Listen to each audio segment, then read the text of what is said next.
भगवान बुद्ध के सामने जाकर के उठी और एकदम से चिल्ला करके बोली, गौतम, अरे क्यों इन लोगों को पागल बना रहे हो? अरे जरा हमारी ओर तो देखिए, जो तुम्हारा पाप हमारे पेट में पनप रहा है, पहले इसका इंतजाम कीजिए, उसके बाद लोगों को पागल बनाइए।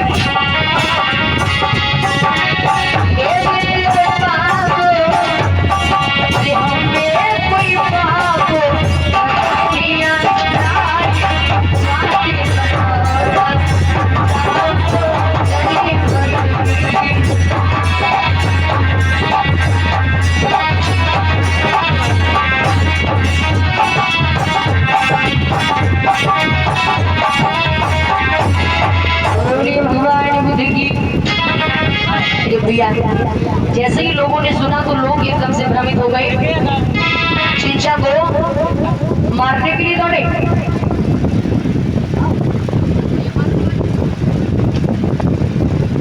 लेकिन भगवान बुद्ध ने कहा, नहीं श्रावस्ती के लोगों रुक जाइए, क्या चाहिए?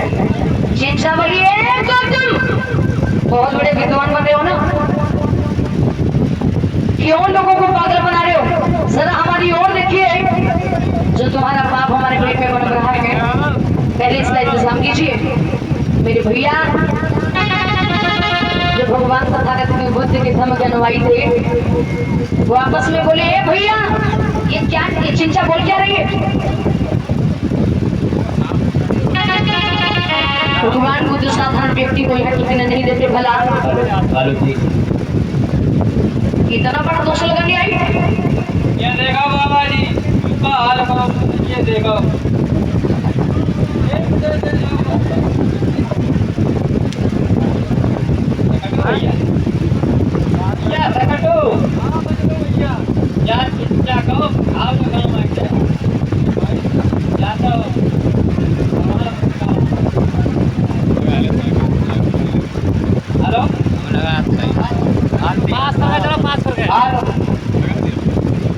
बताओ भैया क्या कह रहे?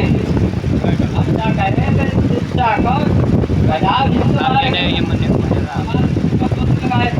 अच्छा चलो काम चालू करो फिर। लेकिन भगवान बुद्ध ने कहा, अरे श्रावस्ती के लोगों, नहीं, रुक जाइए, क्या चाहिए? ए श्रावस्ती के लोगों, रुक जाइए। मेरे भैया चिंचा ने विचार किया, मैं तो इस बुद्ध को दोष लगाने आई हूँ, झूठा दोष लगाने आई हूँ, और ये तो लोगों को शांत कर रहे, लोग सही मुझे मारने जा रहे। भगवान बुद्ध ने कहा, सुनो चिंचा, तुम कहती हो कि हमारा पाप हमारे पेट में पड़ रहा है, सुनो। गौतम बोले, हे चिंचा, क्यों मुझको लक्ष्य लगाती हो? जो सच्चाई अंदर की वो हम जाने या तुम जानो, मैं जानता हूँ या फिर तुम जानती हो। अगर मैंने तुम्हारे साथ कोई गलत व्यवहार किया होगा तो तीसरा कोई और नहीं जानता।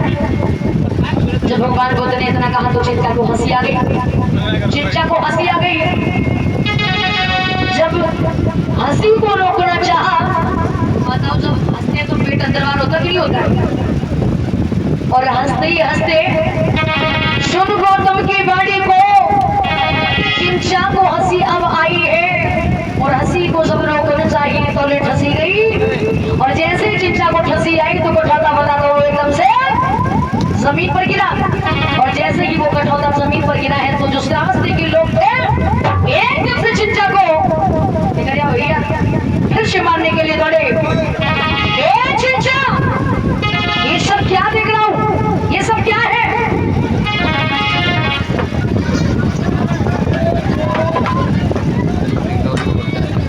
भगवान बुद्ध ने कहा, श्रावस्ती के लोगों को रुक जाइए। बेटी चिंचा, इधर आओ, इधर आओ, इधर आओ, कहाँ जा रही हो? अरे लौट गया, चलिए हमारे, चलिए। हेलो, अभी कहाँ में भाई? लौटो। छोटी बड़ी या मगर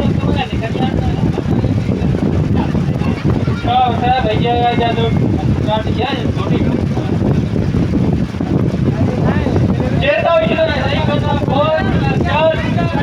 चेता पीछे से लगाने नहीं करी। अरे हमारी लाठी चोटी करी। कोई बात नहीं, बड़ी लाठी क्या करूँ? भगवान बुद्ध ने लोगों को रोक दिया। कोई बात नहीं, लोगों शांत हो जाओ। आगे के पीछे याद रखना भैया, भगवान बुद्ध को दोष लगाने आई थी पेड़ से कठौता बांध के। इसीलिए कहते हैं सत्य में उजलते।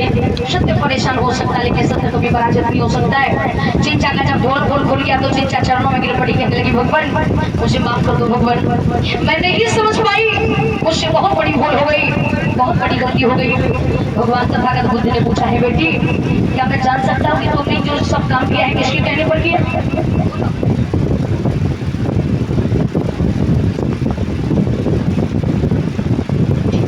बेटी क्या मैं जान सकता हूँ कि तुमने ये सब किसके कहने पर किया? नगर में आपके कुछ विरोधी थे जिन्होंने मुझे पैसों का लालच दिया था और मैं लालच में आके आपका अपमान करने के लिए चली गई। भगवान मुझसे बहुत बड़ी गलती हो गई है, मुझे माफ कर दो।